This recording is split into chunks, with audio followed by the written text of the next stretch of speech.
नाजरीन, इस वक्त की सबसे बड़ी और हौलनाक खबर से आपको आगाह कर रहे हैं। मशरक़ वस्ता बारूद के ढेर पर आ खड़ा हुआ है और अब किसी भी लम्हे तीसरी आलमी जंग का बाकायदा आगाज हो सकता है।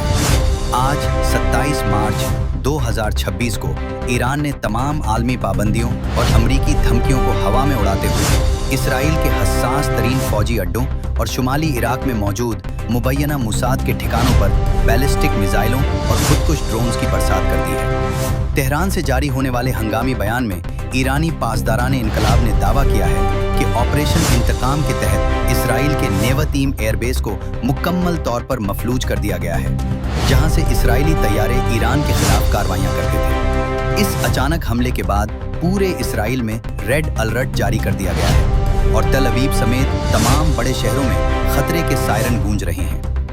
दूसरी जानिब पेंटागन के जराये का कहना है कि अमरीकी सदर ने कौमी सलामती कमेटी का हंगामी इजलास तलब कर लिया है और बहरा रूम में मौजूद अमरीकी B-52 बमबार तैयारों को एटमी हथियारों के साथ तैयार रहने का हुक्म दे दिया गया है। दिफाई माहिरीन का मानना है कि अगर इसराइल ने अगले चंद घंटों में जवाबी कार्रवाई की तो तेहरान, तेल अवीव और दमिश्क के दरमियान एक ऐसी आग भड़क उठेगी जिसकी लपेट में पूरी दुनिया आ जाएगी। आलमी मंडी में खाम तेल की कीमतों में यकदम 20% इजाफा रिकॉर्ड किया गया है, जिससे पूरी दुनिया में महंगाई का नया तूफान दस्तक दे रहा है। क्या ये इंसानियत की आखिरी जंग है या आलमी ताकतें इस बुहरान को टाल पाएंगी?